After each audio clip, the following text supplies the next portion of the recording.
안녕하세요. 반갑습니다. 예. 새해 복 많이 받으십시오. 예. 우리 새해 여러분들 목표는 아마 이제 공인중개사 합격이 아마 목표일 겁니다. 예. 올해도 역시 여러분들 그 한 10월 말까지 한 10달간 열심히 공부하시면요, 누구나 다 합격할 수가 있습니다. 작년 이맘때도요. 10달 공부하신 분들, 뭐 결석 없이 계속 공부하신 분들 다 합격하셨습니다. 그래서 공인중개사 시험은 제가 보니까 한 1월부터 10월 달까지 공부를 갖다 중단하지 않고 계속 하신 분들은 다 합격하시더라고요. 그래서 여러분들 작년에 이제 중개사 시험 끝나고 나서 이제 올해 개정된 사항들이 굉장히 많습니다. 그 내용이 이제 우리 기본서에 다 들어가 있기 때문에 요 기본서 우리 시험 보러 갈 때까지요, 요 기본서를 갖다가 계속 반복해서 보셔야 됩니다.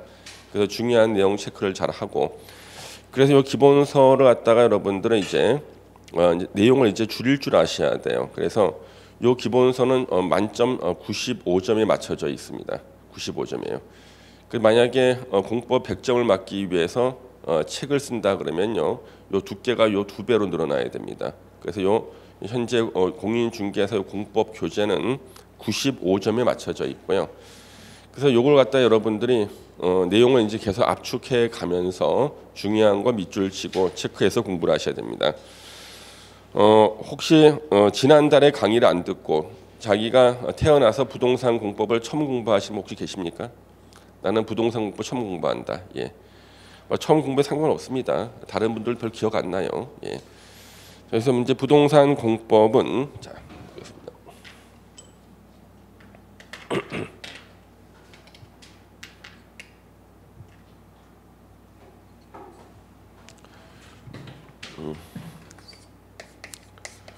자, 부동산 공법이죠.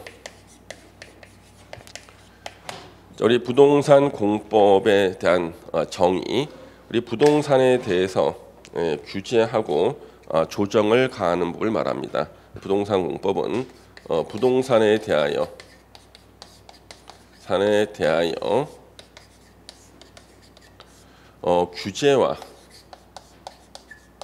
규제와 조정을 가하는 법입니다.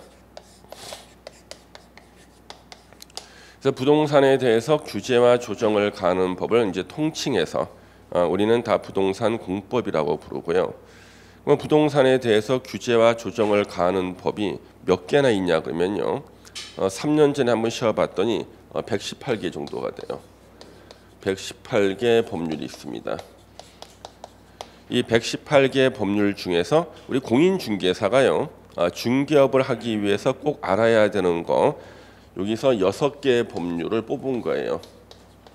이 6개의 법률이 우리 공인중개사 시험 과목으로 부동산 공법입니다.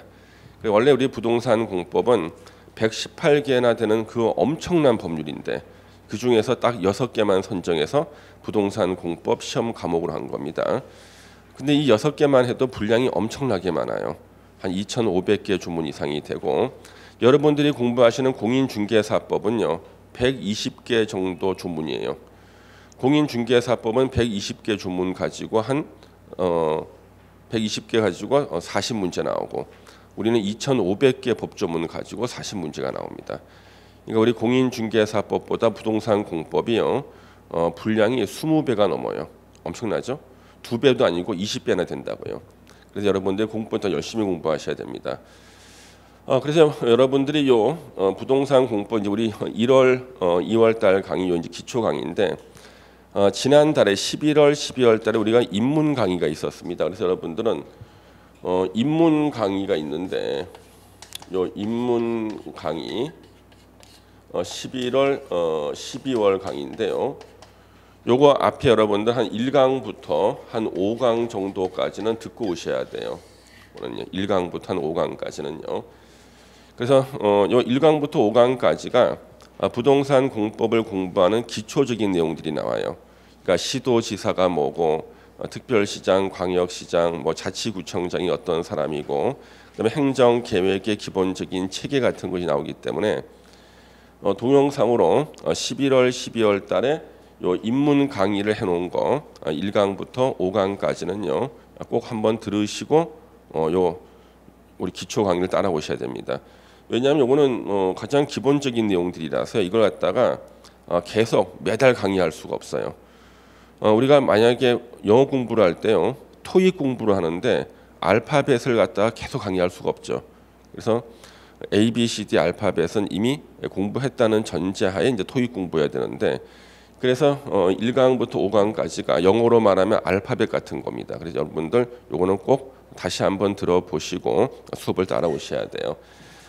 그래서 지금 부동산 공법 40문제가 나오는데 부동산 공법의 뜻, 부동산에 대해서 규제와 조정을 가하는 법 118개가 있는데 그중에 공인중개사가 중개업을 할 때 꼭 필요한 법률 6개의 법률이 우리 공인중개사에 나오는 부동산 공법 시험 과목이라는 거죠. 그럼 여기서 부동산 공법하지 부동산이 뭐냐는 거예요. 이 부동산에 대한 뜻은 민법에서 나옵니다. 민법에서 토지와 그 정착물이라고 돼 있어요. 토지와 그 정착물. 근데 정착물에는 건축물도 있고요. 교량이나 수목도 있습니다만은 우리한테 필요한 것은 건축물만 필요합니다. 그래서 앞으로 부동산은 토지와 건축물 이렇게 하시면 되고요. 그다음에 이 공법이라는 것은요. 한자로 이렇게 씁니다. 공공의 법. 공공적인 성격을 가진 법에서 공법 그래요. 그래서 부동산 공법은 요 부동산 국민들이 가지고 있는 토지와 건축물에 대해서 국가나 지자체가 공공적인 성격을 가지는 규제와 조정을 가하는 겁니다.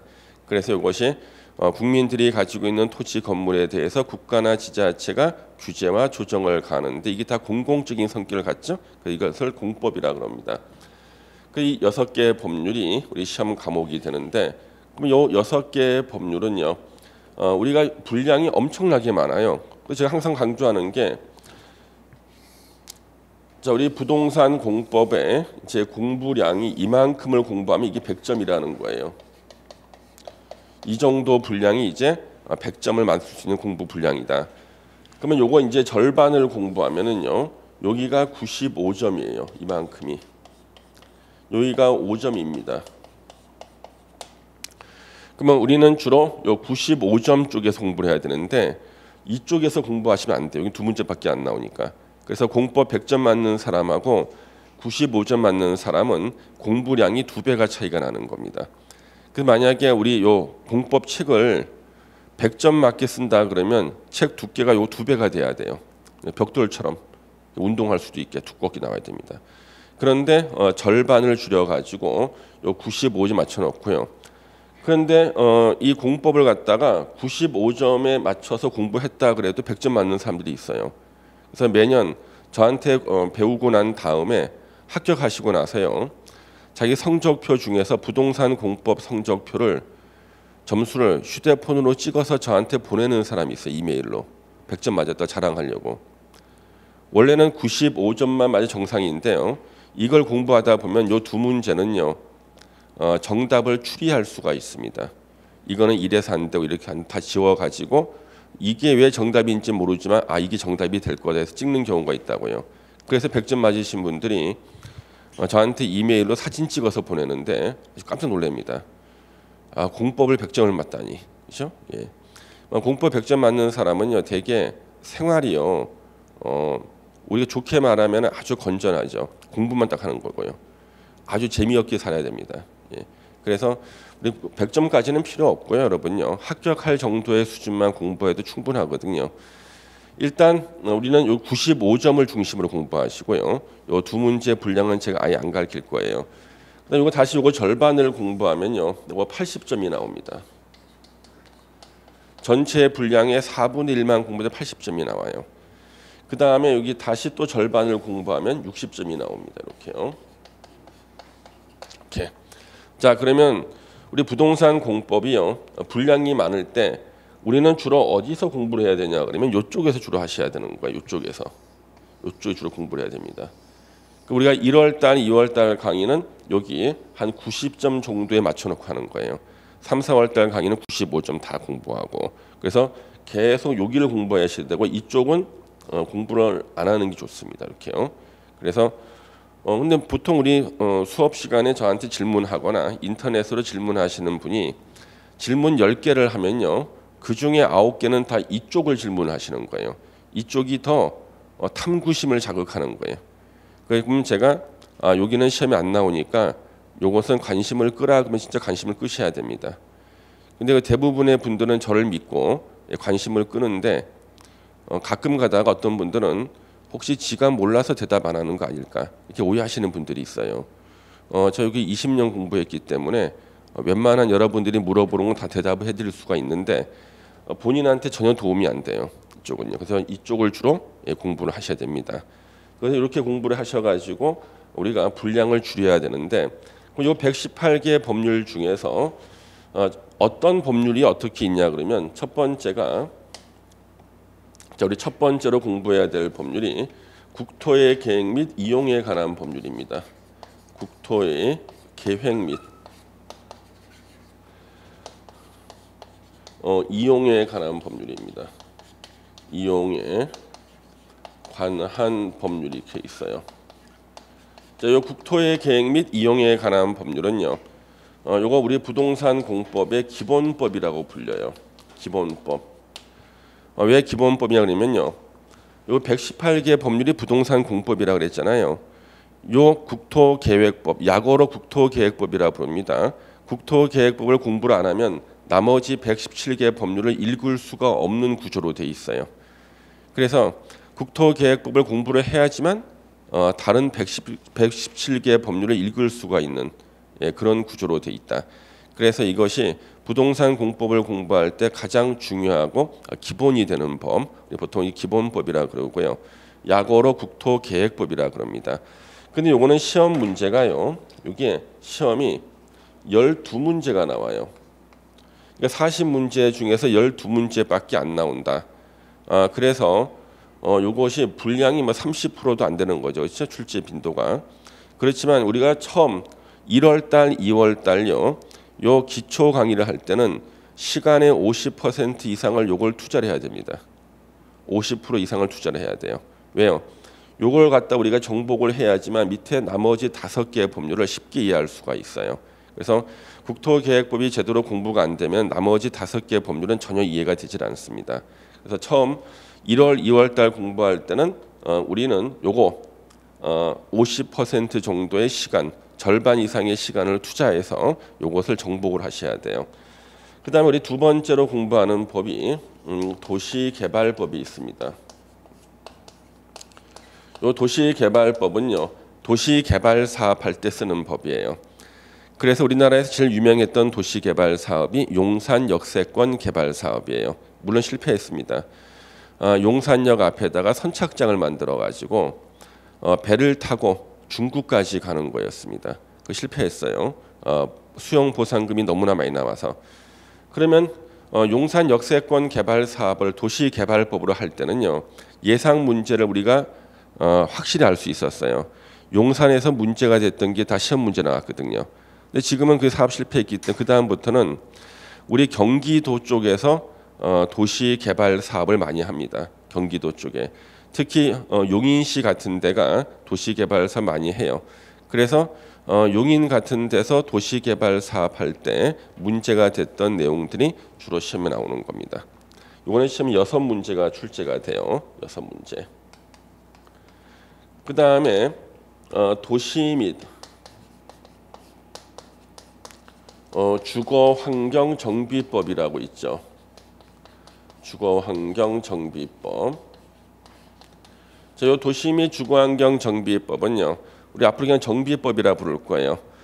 요거 재개발, 재건축할 때 쓰는 법입니다. 재개발, 재건축할 때 쓰는 법인데 시험에 6문제가 나와요. 문제는 그렇게 어렵지가 않습니다. 요거는요. 한 문제 정도 빼놓고는 다 우리가 충분히 예상 가능한 문제들이 나오고요. 네 번째가요. 우리 부동산은 토지와 건축물이었잖아요. 그래서 이제 건축물에 대한 법이 있어요. 건축법이 나옵니다.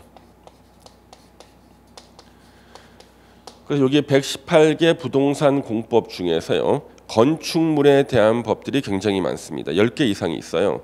이 중에서 가장 중요한 법이 건축법이에요. 우리나라의 모든 건축물은 원칙적으로 건축법이 적용이 됩니다. 그 다음에 요 건축물 중에서 가장 중요한 건축물이 주택이죠. 그래서 주택법도 우리 시험 과목에 들어가 있어요. 그러면 주택법은요. 우리가 뉴스에서 TV 부동산 관련 뉴스에서 뉴스의 한 70% 이상은 다 주택법 뉴스예요. 투기 과열지구, 조정 대상 지역, 뭐 분양가 상한제, 전매 금지 이런 것들은 다 주택법에서 나옵니다. 그래서 이 주택법은요 뉴스에 나올 때마다 법이 개정이 돼요. 아주 개정이 심하죠, 그렇죠? 예. 그래서 이 건축법은요 7문제가 시험에 나오고요. 주택법도 7문제가 여기 시험에 나오는 겁니다. 이렇게. 예. 그 다음에 마지막 6번째가 농지법이 이렇게 있어요. 농지법은 농지에 대한 법인데 요거 시험에 2문제가 나옵니다. 여기 118개 법률 중에서 농지를 대상으로 하는 법도 굉장히 많습니다. 한 7개 정도가 있는데 이 중에서 가장 기본적인 법이 농지법이에요. 그래서 이 6개가 이렇게 시험 과목이 되는데 118개 법률 중에서 어떻게 이 6개를 뽑았냐 그러면요. 6개를 뽑은 이유가 있어요. 자, 여기에 국토계획법은요. 대한민국의 전 국토를 대상으로 하죠. 전 국토를 대상으로 하는 기본법이기 때문에 당연히 시험범위 들어가야 돼요. 그 다음에 요 2개 법, 도시개발법하고 도시 및 주거환경정비법은요. 도시를 대상으로 하는 법이에요. 118개 부동산 공법 중에서 도시를 대상한다. 그러면 도시를 대상으로 하는 법도요. 굉장히 많아요. 한 10개 가까이 됩니다. 예를 들면 무슨 택지개발촉진법, 3기 신도시를 만드는 법이 택지개발촉진법, 그 다음에 도시 재정비 촉진법, 그 다음에 산업 입지 및 개발에 관한 법률, 도시재생법, 빈집 및 소규모 주택 정비법 등등 엄청나게 법이 많아요. 이 중에서요 딱 2개를 선정한 거예요. 자, 요 신도시 만들 때 쓰는 도시개발법, 그 다음에 도시가 낡았을 때 도시를 새롭게 만드는 재개발 재건축하는데 도시 및 주거환경 정비법 2개를 선정한 거고요. 그 다음에 우리 부동산은 토지와 건축물이잖아요. 바로 건축물에 대한 법을 2개를 선정한 거예요.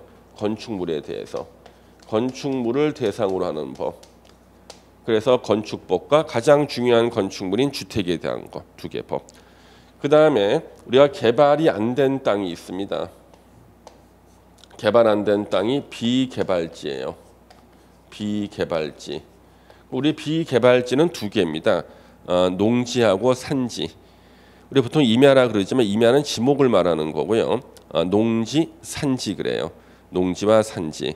그래서 예전에는요. 산지관리법도 우리 시험범위였어요. 17회 시험 때까지는. 근데 18회 시험부터 너무나 범위가 넓다고 범위를 좁혀달라고 수험생들이 하도 그래서 산지관리법을 뺐어요. 지금요. 그래서 지금은 비개발지 중에서 농지에 대한 법, 농지법만 시험 과목에 들어갔습니다. 그래서 18회 시험부터 합격하신 분들은요. 임야 중개를 못해요. 지금요. 산지를 공부한 적이 없어가지고 농지만 중개할 수가 있습니다. 예. 자, 그래서 이렇게 6개의 법률 나왔죠. 예, 그래서 많은 분들이 이 농지법이 2문제밖에 안 나온다고 해가지고 이 농지법을 포기하시는 분들이 있어요. 그래서 이걸 왜 포기하냐 그랬더니 이유가 있어요. 우리 공인중개사법이 법조문수가 120개 정도인데 농지법 법조문수는 더 많아요. 공인중개사법보다. 그러니까 공인중개사법보다 분량이 더 많은 농지법이 2문제 나오고 분량 더 적은 게 중개사법이 40문제가 나오니까 농지법 공부하는 시간에 공인중개사법 공부를 더해서 점수를 더 올리겠다는 거예요. 근데 이렇게 하시는 분들이 별로 결과가 안 좋아요. 왜 그러냐 그러면 농지법 2문제는요. 요 출제하시는 교수님이 농지법 전공하신 분이 없어요. 본인도 공부해 출제하는 거예요. 그래서 시험에 나올 만한 문제 한 10개만 딱 10군데만 찍어서 공부를 하시면 두 개를 다 마칠 수가 있거든요. 그래서 매년 시험 끝나고 나면은 2차 평균 60점으로 붙는 분들이 몇 분씩 나와요. 한 학원에서. 그러니까 합격자 중에서 2차가 딱 60점인 거예요. 그러니까 점수가 남지도 않고 모자라지도 않아. 60점인데 봤더니 농지법 두 개 다 맞춰서 60점인 거예요. 그래서 농지법이 말이죠. 절대 어렵게 안 나오고 농지법도 제가 찍어드리는 거 한 10개 정도를 체크해서 공부하시면 두 개 다 맞힐 수가 있습니다. 농지법은 전통적으로 두 문제 중에 한 문제는 딱 보면 1초 만에 정답이 나오고요. 한 문제는 15년간 10번이 정답이 5번이었어요. 15년간. 그 다음에 5번은 정답이 뭐였는가? 4번이었어요. 그러니까 참고하라니까 그런 것들. 그래서 매년 농지법을 갖다가 아예 포기한 사람은 두 개를 틀리겠지만 수업 시간만 들어도 두 개 다 맞히고 돌아와요. 그러니까 절대 걱정하실 필요가 없습니다. 예. 그러면 제 소원이 뭐냐 그러면 농지법을 제가 2달간 강의해 보는 거예요. 농지법을. 왜 농지법보다 법조문수도 적은 중개사법이 2달 강의하죠. 그러면 농지법도 2달 강의하면 저도 샅샅이 강의 다 할 수 있어요. 그런데 우리는 요거 40분 만에 진도 끝내. 예. 그래서 중개사법은 사실상 30분이면 진도 끝내 정상이에요. 나도 이거 40분에 끝내는데, 그렇죠?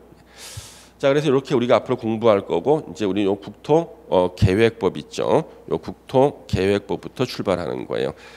자, 그러면 여러분들 여기 42페이지 우리 테마가 딱 나오죠. 테마 1번 나오죠. 여기 이제 국토 계획법 서론 파트에 제일 중요한 게 용어 정의가 나오는 겁니다. 그래서 42페이지 그 서론 딱 보시면은 먼저 총칙에서 국토계획법의 목적이 나옵니다.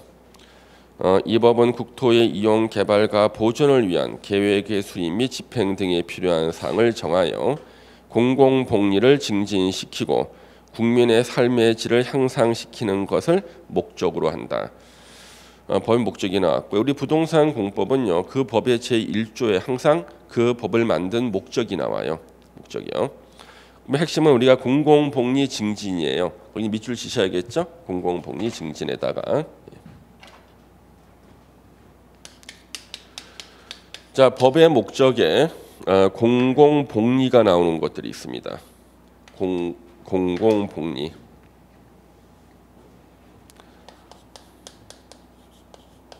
세 개의 법률이 있어요. 국토계획법, 우리 지금 공부하는 국토계획법, 뒤에서 공부할 도시개발법, 그 다음에 저 뒤에 건축법. 이 세 개의 법에서는요, 법의 목적에 공공복리 증진을 목적으로 한다는 얘기가 나와요. 이게 뭐가 중요한가? 이거 시험에 나왔어요. 건축법 같은 기출문제 벌써 나왔습니다. 예전에 건축법 시험 문제에서 건축법에 대한 설명으로 옳은 것을 찾아라. 정답이 건축법은 공공복리 증진을 목적으로 한다. 이게 정답인 거예요. 그래서 이 공공복리는요. 다 같이 잘 살게 하는 원리를 말합니다. 국민들이 다 자신의 권리만 주장하면요. 다 같이 잘 살 수가 없죠. 자신의 권리를 제한을 좀 받아야 돼요. 이때 제한하는 근거가 뭐냐? 다 같이 잘 살기 위해서. 공공복리를 위해서 당신의 권리를 제한합니다. 그래서 그 법이 규제가 강한 법은요. 법의 목적에 공공복리 증진을 목적으로 한다고 써 있는 거예요. 그래서 이 세 개의 법이 규제가 아주 강해요. 예. 저기 이번에 용어 정의가 나오죠. 그래서 국토계획법에서 이 용어 정의가 굉장히 많은데 이 용어 정의 우리가 여기서 보질 않아요. 왜냐 그러면 이 용어 정의는 이제 책에서요. 요 순서대로 다시 자세하게 차례대로 나와요. 그러니까 여기서 볼 필요가 없고 여기서 보는 것은 더 어려워요. 그래서 책에서 요 용어 정의가 차례대로 다시 나온다고요. 근데 다시 나오지 않는 게 딱 한 가지가 있습니다. 43페이지에 그 위에 7번에 국가계획이라고 있죠. 국가계획은 여기 앞에 용어 정의에서만 나오고 뒤에 다시 나오질 않아요. 국가계획은 지금 보셔야 됩니다. 7번에 국가계획의 뜻 중앙행정기관 그랬죠. 뭐 국토부라든가 교육부라든가 장관이 책임자로 있는 중앙행정기관이 법률에 따라 수립하거나 국가의 정책적인 목적을 이루기 위해서 수립하는 계획 중 도시군 기본계획 내용이나 도시군 관리 계획으로 결정해야 할 사항이 포함된 계획을 말한다. 요거 시험에 한번 나왔어요. 포함된 계획을 말한다는데 제외된 계획을 말한다. 이렇게 틀리게 나왔었습니다. 나머지는 다 책 뒤에서 차례대로 다시 그 뜻이 나옵니다. 그때 보시면 되고요. 자, 44페이지 맨 밑에 보시면 3번에 국토 이용 및 관리의 기본 원칙 나오죠. 이 중개사 시험에서는 나온 적 없어요. 감정평가사 시험에서 한번 나온 적이 있습니다. 우리 국토계획법이요. 대한민국 자격 시험 중에서는요. 딱 2개의 시험에서 시험 범위에 들어가요. 우리 공인중개사 부동산 공법 시험에 12문제 나오죠. 그 다음에 감정평가사 시험이라고 있어요. 감정평가사 시험에서 요 국토계획법이 시험 과목에 들어가고요. 거기서는 한 14개에서 15개 정도 출제가 됩니다. 그래서 감정평가사 시험에 나왔던 문제 있죠. 우리 중개사에 또 다시 나와요. 출제하시는 교수님이 같은 분이에요. 그래서 여기 박스 안에 1번부터 9번까지 요걸 갖다가 한번 읽어만 보시면 되는데 외우지 마시고 특히 5번, 6번, 7번을 좀 체크해서 보셔야 돼요. 5번, 6번, 7번. 저기는 앞에 첫 자가 지역자로 나오죠. 근데 이거는 지역 관리의 기본 원칙이 아니라 국토 이용 관리의 기본 원칙이다. 알아두시고. 그다음에 9번 같은 거는 생긴 지가 1년밖에 안 됐어요. 저출산 인구 고령화. 한번 읽어 주시면 되겠습니다. 그다음에 이제 4번에 도시의 지속 가능성 및 생활 인프라 수준 평가. 요것도 몇 개만 좀 체크하시면 돼요. 이건 이미 출제된 적이 있죠. 이게 왜 나오냐 그러면 시험에서요. 우리 매년 12월 달하고 1월 달 되면 뉴스에서 나오는 게 있어요. 전국에 인구가 줄어드는 도시가 있대요. 그래서 이 상태로 가면은 그 도시가 곧 소멸될 만한 도시들이 나옵니다. 그럼 왜 발표하냐 보면 바로 이것 때문에 발표하는 거예요. 도시의 지속 가능성, 생활 인프라 수준 평가 이 결과 때문에 발표하는 겁니다. 그래서 지방의 어떤 군 같은 데는요. 마을 회관에서 마을 잔치를 하다가 막걸리가 떨어진 거예요. 그래서 마을 이장님께서 자 막내가 가가지고 막걸리 사와라 그랬는데 65세 드신 분이 일어나서 가야 돼. 65세가 막내인 거예요. 예. 그래서 그런 도시는 곧 소멸하거든요. 그런 내용들이 왜 발표가 되냐 그러면 바로 이 조문 때문에 발표가 되는 거예요. 도시의 지속 가능성 및 생활 인프라 수준 평가. 생활 인프라 콩글리시죠 이거. 라이프 인프라라고 쓰던가 생활 기반 이렇게 쓰던 거 해야 되는데 섞었었죠. 자 가로 1번에 국토부 장관의 평가라고 나오죠. 동그라미 1번 주어가 국토부 장관이에요. 자 국토부 장관이 평가할 수 있다. 그렇죠? 예. 2번 국토부 장관은요. 평가 기준에 따라서 평가 실시하려는 경우 자 특별시장부터 군수 6명 나오죠. 그럼 우리가 입문 강의 때 설명을 다 드렸어요. 이 6명이 행정의 기본 단위의 책임자라 그랬습니다. 우리나라 행정은 6개예요. 행정의 기본 단위 6개. 특별시, 광역시, 특별자치시, 세종시죠. 특별자치도, 제주도, 시, 군 6개가 우리나라 행정의 기본 단위고 여기에 책임자들이요. 바로 그 시장 군수입니다. 그래서 국토부 장관 6명한테 해당 지자체 자체 평가를 실시하여 그 결과를 제출하도록 해야 되고요. 제출받은 자체 평가 결과를 바탕으로 최종 평가를 실시합니다. 그러면 자체 평가는 누가 하는 거죠? 6명 시장 군수. 최종 평가는요. 국토부 장관.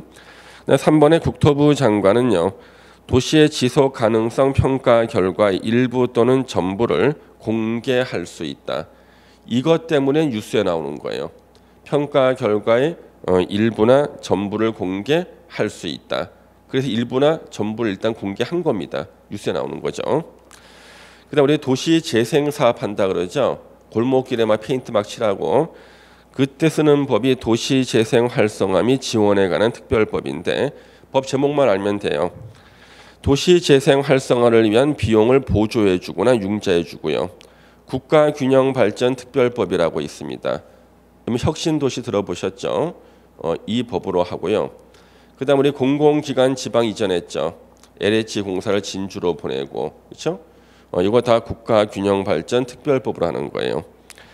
이때 이제 포괄 보조금을 지급하는 경우가 있어요. 그래서 포괄 보조금 지원 등의 평가 결과를 활용하도록 할 수 있고, 동그라미 4번에 평가를 전문 기관에 의뢰할 수도 있고요. 평가 기준 한 번씩 보시고, 자 뒤로 넘기시면은 46페이지에요. 2번 예. 자, 국토부 장관이 고려해야 되는 거 나오죠. 이거는 외우는 게 아니라 읽어보는 거고요. 자 이제 가로 3번이 시험에 정답으로 나오는 게 가로 3번입니다. 자 평가 결과 반영 의무 보세요. 자 주어가 국가나 지방자치단체예요. 평가 결과를 자 밑줄 치셔야겠죠. 도시군 계획 수립 및 집행에 반영해야 된다.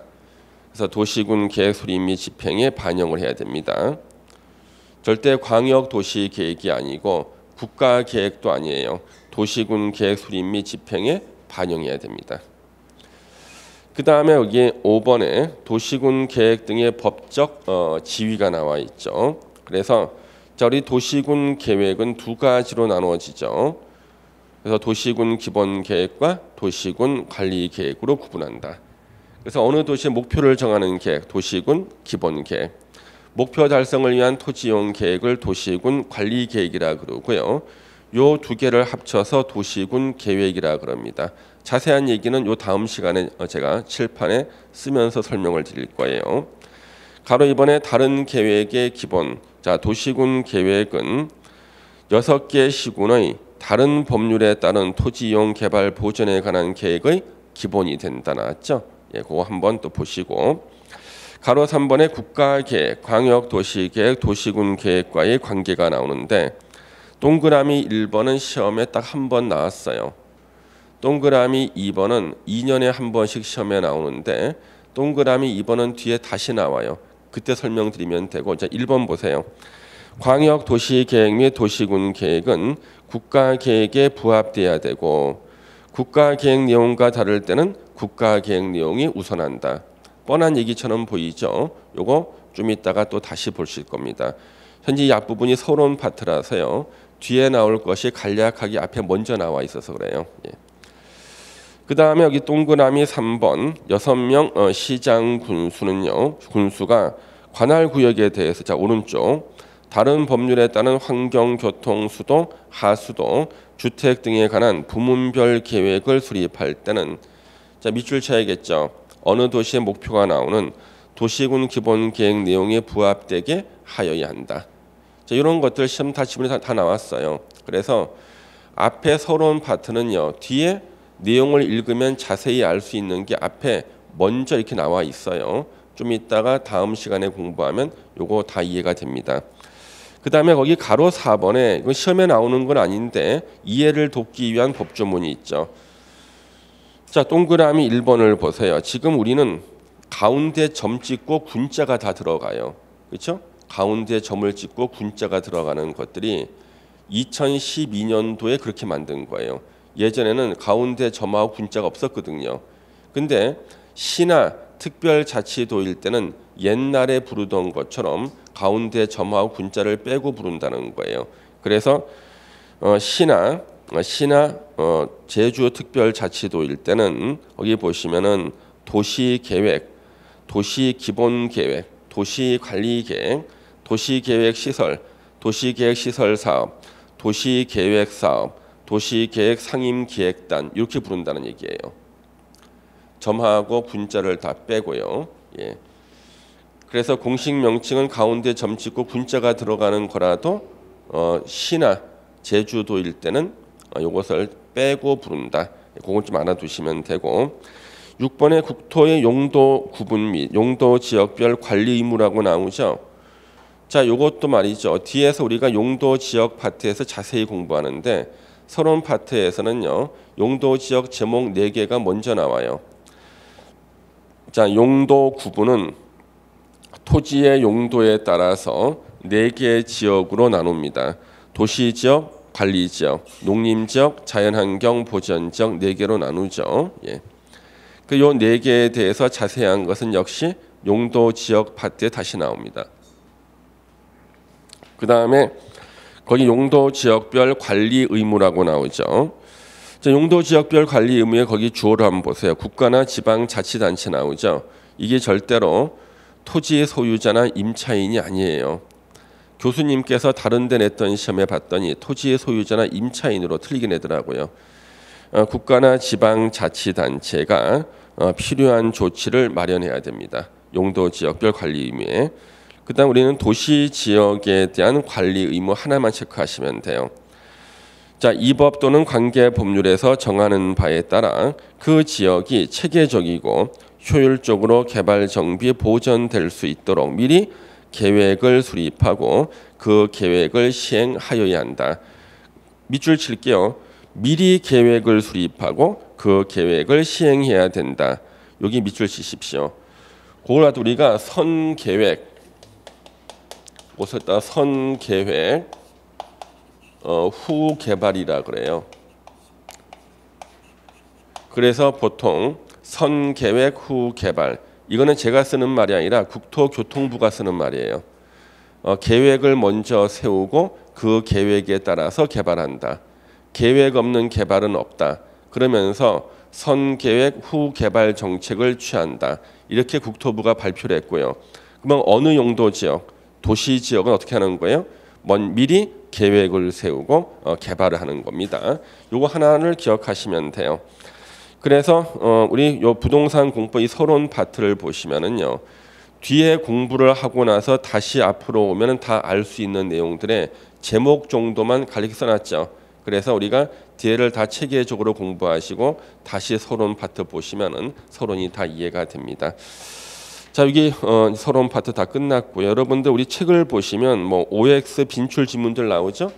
예, 자주 나오는 것도 OX 문제 들어가 있고 대표적인 우리 기출 문제 하나씩 들어가 있지 않습니까? 여러분 다 한번 풀어보세요. 다 시험에 자주 나오는 것들 이런 것들이고요. 그럼 우리가 이제 잠시만 쉬었다가 테마 2번 광역도시계획부터 이제 공부를 할 겁니다. 잠시만 쉬겠습니다.